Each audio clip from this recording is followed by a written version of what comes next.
Hello दोस्तों, welcome to our YouTube channel SRJ mathematics. तहरीर से वेलकम है, स्वागत है आप सभी का आपके अपने इस चैनल एसआरजे मैथमेटिक्स पर। दोस्तों, कक्षा 10 का जो प्रश्नावली 2.2 जो है उसका सवाल नंबर पहला सवाल ये है आपके सामने कुछ इस प्रकार की। निम्न द्विघात बहुपदों के शून्य ज्ञात कीजिए। शून्यकों तथा संबंधों के बीच सत्यता की जांच भी करनी है। सबसे पहले तो हमें क्या करना है, शून्य ज्ञात करना है। शून्य ज्ञात करने का मतलब क्या हुआ, जो समीकरण या इक्वेशन हमें दे रखी है उसके अंदर एक्स की जो है हमें वैल्यू फाइंड करनी है। बहुत ही इजी और आसान सवाल है, आपको थोड़ा सा अपना ध्यान इधर रखना है। आपको क्या करना है, जैसा कि अपन ने 8th क्लास में पढ़ा है, 9th में पढ़ा है कि गुणा में कुछ नहीं हो तो फर्स्ट में क्या मानते हैं, एक मानते हैं। अब आपको क्या करना है, फर्स्ट वाली संख्या को लास्ट वाली से गुणा करवाओ। 1 और इंटू में 8 कितना हो जाएगा, 8। फिर 8 के क्या निकालो, गुणनखंड। ये निकाले 2 का भाग इसमें 4 बार, फिर 2 का इसमें 2 बार, फिर 2 का इसमें 1 बार। तो गुणनखंड क्या हो गए, 2 इंटू 2 इंटू क्या हो गया, 2 हो गया। ध्यान से ध्यान रखना भाई, आगे कुछ नहीं है तो गुणा में 1 मान लिया। हमेशा गुणनखंड शून्यकों की संख्या ज्ञात, शून्य ज्ञात करने के लिए आपको जो है यही प्रोसेस यहाँ पर अप्लाई करना है कि फर्स्ट वाली संख्या को किससे गुणा करवाना है, लास्ट वाली संख्या से गुणा करवाना है। फर्स्ट में कुछ नहीं था तो अपन ने क्या मान लिया, 1 मान लिया। 1 को गुणा कराओ लास्ट वाले 8 से, तो 1 इंटू 8 कितना हो गया, 8 हो गया।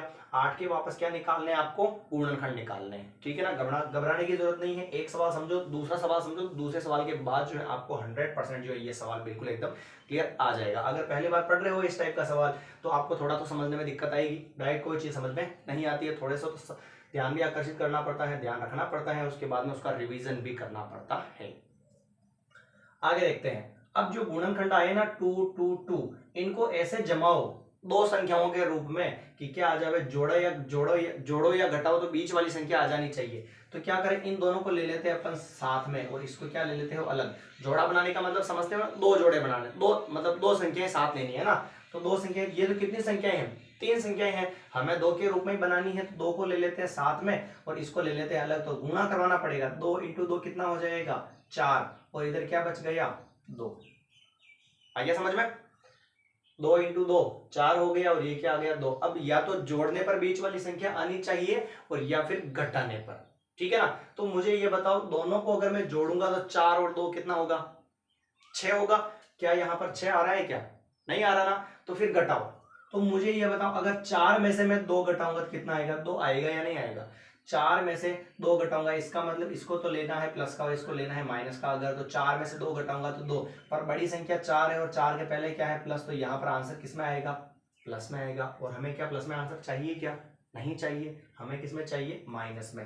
तो ऐसी स्थिति में आपको क्या करना है सर, कि बड़ी संख्या को तो ले लो माइनस की और छोटी संख्या को किसकी ले लो, प्लस की। बड़ी संख्या माइनस की और छोटी संख्या प्लस की, चिन्ह माइनस का है बड़ी संख्या का, तो 4 में से 2 जाएगा तो 2, और आगे बड़ी संख्या माइनस की तो चिन्ह किसका आ जाएगा, माइनस का।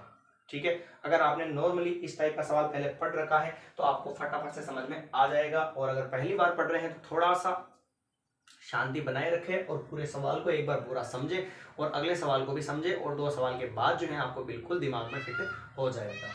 वापस समझेंगे एक बार अपन पूरे को, पहले आगे कंटिन्यू करते चलते हैं। तो गुणनखंड क्या बन गए, माइनस का 4 और प्लस का 2।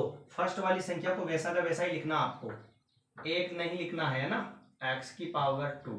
फिर बीच वाली संख्या हटेगी और उसकी जगह क्या आएगा, अपन ने जो गुणनखंड बनाए हैं ना वो आपको लिखने हैं। इसकी जगह अपन ने जो गुणनखंड बनाए हैं वो आपको लिखने हैं। तो गुणनखंड कौन कौन से बनाए, माइनस का 4x और फिर प्लस का 2, और उसके साथ में भी क्या लिखना, आपको x लिखना है।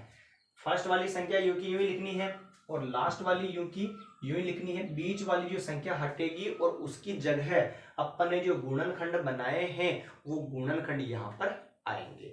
ठीक, आगे बढ़ते हैं। अब क्या करोगे, आप इन दोनों में से कॉमन लोगे, इन दोनों में से और इन दोनों में से कॉमन लोगे। आपको समझ में नहीं आता है तो थोड़ा मैं इसको लंबा कर देता हूं सवाल को। x की पावर 2 यानी क्या आएगा, x इंटू एक्स, और माइनस 4 को क्या लिख सकता हूं मैं, 2 इंटू 2, और x का ये इंटू एक्स, फिर प्लस ये plus 2 into x, minus minus 8 को मैं 2 इंटू 2 इंटू क्या लिख दू, 2 लिख दू भाई।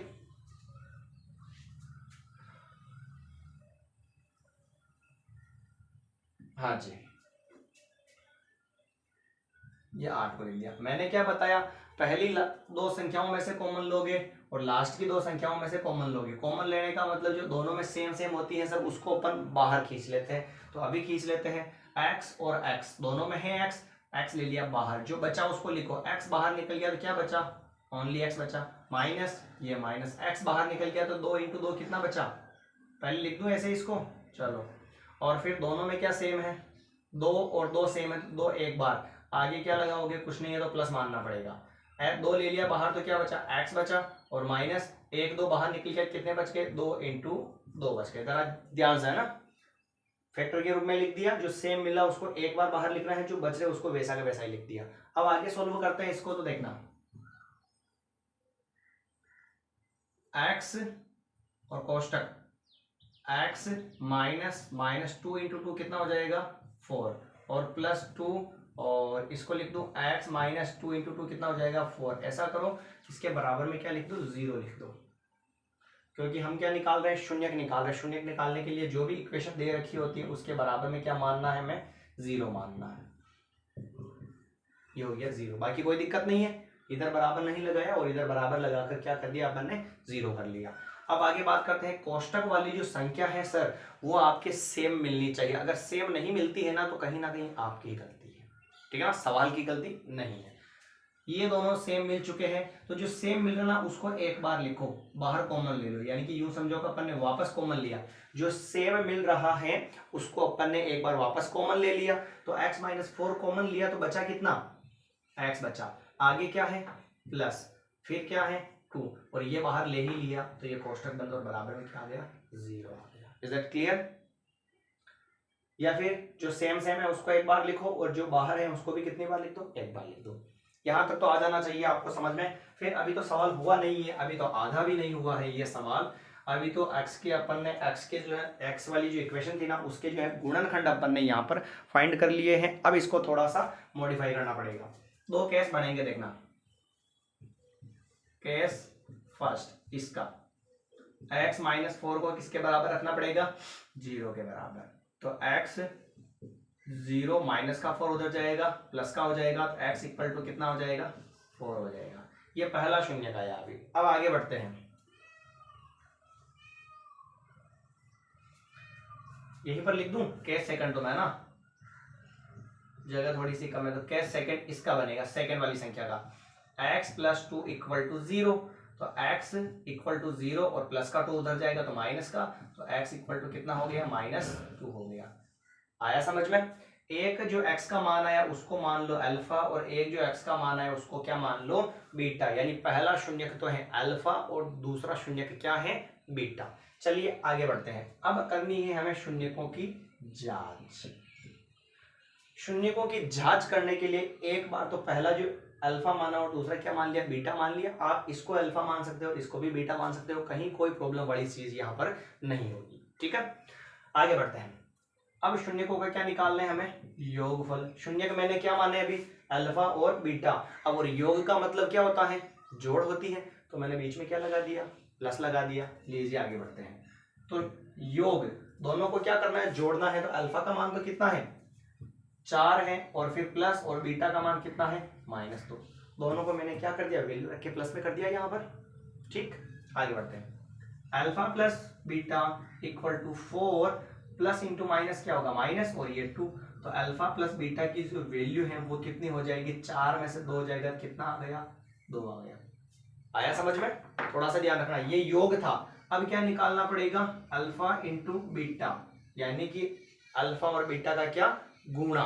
और गुणा इसको आप ध्यान रखना, अल्फा और बीटा, अल्फा इंटू बीटा को जो है अल्फा बीटा भी लिख सकते हो, यानी दोनों के बीच में कुछ नहीं है। नॉर्मली तो अपन क्या मानते हैं, गुणा ही मानते हैं ना, तो अल्फा बीटा हो गया। और अल्फा बीटा यानी दोनों अल्फा और बीटा के मान को गुणा करवाना है। तो अल्फा का मान तो है 4 और बीटा का मान कितना है, -2 है। तो लीजिए यहाँ पर कर देते हैं 4 और इंटू और -2। अपन कहते हैं कि 2 चिन्ह साथ में आते हैं, तो एक को कोष्टक में बंद कर दो। अल्फा बीटा बराबर 4 को गुणा करवाओ 2 से 8, और ये माइनस को ले लो आगे। ये अल्फा और बीटा दो शून्यकों का जो गुणा है वो कितना आ गया, -8 आ गया। ये तो आया अभी गुणा। अब थोड़ा सा आगे और बढ़ते हैं, और अब हमें जो सूत्र द्वारा जांच करनी है, पूरा समझना एक बार क्या क्या प्रोसेस है इसके अंदर, है ना। सूत्र से जांच, सूत्र द्वारा जांच, मैंने आपको एक फॉर्मूला लिखवाया था पहली क्लास के अंदर, चैप्टर नंबर 2 जो था उसका बेसिक जो था उसके अंदर पहला फॉर्मूला लिखवाया था। ऐसे नॉर्मल शून्यकों का योगफल अल्फा प्लस जो बीटा जो है ना, अल्फा प्लस बीटा जो है उसको अपन कैसे लिखते हैं, माइनस बी बटेवा ए, और द्विघात समीकरण का व्यापक रूप होता है a x square plus b x plus c equal to 0। ये लिखवाया था अल्फा प्लस बीटा, ये सूत्र द्वारा योगफल निकाल रहे हैं ना, अपन ने जो नॉर्मल योगफल निकाला वो और जो सूत्र के द्वारा जो योगफल निकालेंगे वो दोनों आपस में क्या आएंगे, इक्वल टू आएंगे। और सूत्र के द्वारा जो गुणा निकालेंगे शून्यकों का और हमने जो गुणा निकाला वो दोनों आपस में क्या आएंगे, इक्वल आएंगे। ठीक है, तो अल्फा प्लस बीटा का फॉर्मूला माइनस बी बटेवा ए, माइनस तो लगा ही दूं, और बी देखना इसमें व्यापक समीकरण में बी कहां पर होता है, एक्स के साथ में।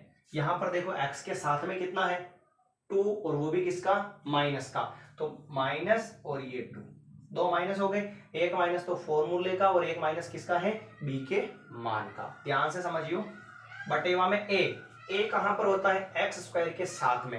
एक्स स्क्वायर के साथ में कुछ नहीं था तो हमने क्या मान लिया, एक मान लिया, तो ये हो गया एक। तो alpha plus beta equal to minus minus क्या हो जाएगा, प्लस, और 2 में 1 का भाग दोगे क्या आएगा, 2 ही आएगा। कोई प्रॉब्लम है क्या यहाँ पर, नहीं है। आगे बढ़ते हैं, अब निकालते हैं अपन, यहां लिख दूं मैं इसको, अल्फा बीटा यानी शून्यकों का गुणा किसके द्वारा, सूत्र से, है ना। तो उसका फॉर्मूला मैंने आपको बताया था c बटेवा a, हिंदी में भी लिखवाया था वैसे तो कोई दिक्कत नहीं है, पर अगर वो चीज आपको याद है a x square plus b x plus c, तो आपको वैल्यू फाइंड करना जो है बहुत ही आसान हो जाएगा। तो अल्फा बीटा बराबर c बटेवा a, अल्फा बीटा लिखूं मैं सबसे पहले तो बराबर c कहां पर होता है, सिंपल जो संख्या होती है वो c, तो सिंपल संख्या यहाँ पर क्या है, माइनस का 8 है, तो लीजिए सर यहाँ पर लिख दिया माइनस का 8, और फिर बटेवा में क्या चल रहा है, फॉर्मूले में a का मान कितना है 1, a कहां पर होता है, एक्स स्क्वायर के गुणा में a, और a का मान हमने अभी निकाल लिया 1, तो अल्फा बीटा बराबर 1 का भाग -8 में -8 बार। अब जरा अनुमान लगाइए सवाल को देख कर कि हमने जो सूत्र से निकाला और डायरेक्ट जो निकाला दोनों आपस में बराबर है या नहीं, ये 2 ये -8 ये -8, आ गया समझ में। अब चलो एक बार अपन इसको वापस स्टार्टिंग से रिपीट कर लेते हैं और फिर बात करते हैं कि आपको समझ में आया या नहीं आया। और अगर आपको समझ में नहीं आया है तो कमेंट जरूर करके बताइए कि आपको कहां पर समझ में नहीं आया है। ठीक है दोस्तों, तो यहां पर गुणा में कुछ नहीं था तो हमने क्या मान लिया, 1 मान लिया। अब फर्स्ट वाली संख्या को हर बार ऐसे लास्ट वाली से गुणा करवाना है, तो 1 को 8 से गुणा करवाया था अपन ने तो 8 आया था, और जो भी आता है उसके वापस गुणनखंड आपको ऐसे निकालने हैं। 4 बार जाएगा ये 2 और ये 1 बार, जो भी गुणनखंड आए ना उनको 2 जोड़ो,